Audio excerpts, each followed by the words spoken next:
In this video, I'm going to show you 3 unique literary devices and poetry prompts at the same time. An ABC that's going to strengthen your writing, sharpen your poetry, and delve into your own imagination. And after all, isn't it the simple act of imagining where every poem begins? Okay, let's get started. Letter A is for Anaphora. What is Anaphora? Well, here's an example, and you can see in the poem, or this excerpt from the poem, that every line begins with the same couple of words. And that essentially is what Anaphora is. So here's your prompt. You're going to set a timer and not stop writing. Every line you write is going to begin with exactly the same words, and those words are the name of your town or city, followed by the words is my, and then you're going to fill in the blank and then keep going. Do not stop until the end of that 5 minutes. Do not think, do not try to be poetic, but just try to open your mind and allow that stream of consciousness out of your head and onto the page. So by the end of the exercise, you're not going to have a perfect, fully formed poem, but you are maybe going to have the beginnings of a poem that you can go back to and shape and think about what that poem might become. B is for blank verse. Blank verse is all about the rhythm and music of language. And here are a couple of fairly mundane lines, but actually we're going to elevate them and make them sound more rhythmic, more musical.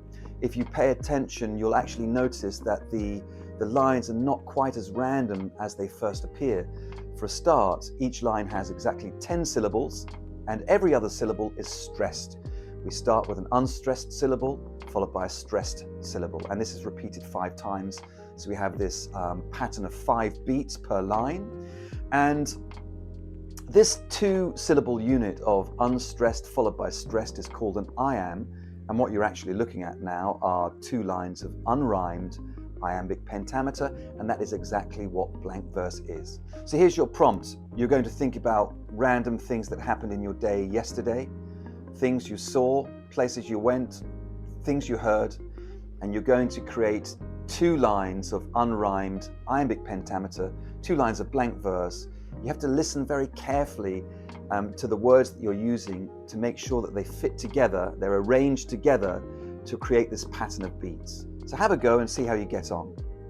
Now, one thing you can't do with this exercise is to simply try to kind of shoehorn a random sentence into this pattern. And here's an example of that.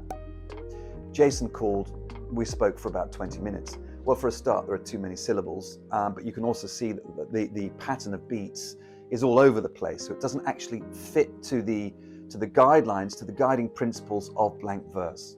C is for consonants, or the sounds that consonants make, and that is letters that are not vowels. So we're going to use the same blank verse exercise we've just done to create 2 new lines of blank verse, but this time in line 1 and line 2, we're going to pay very close attention to the last word in each of those lines. And here's my example, and you can see my last word on line 1 is wine.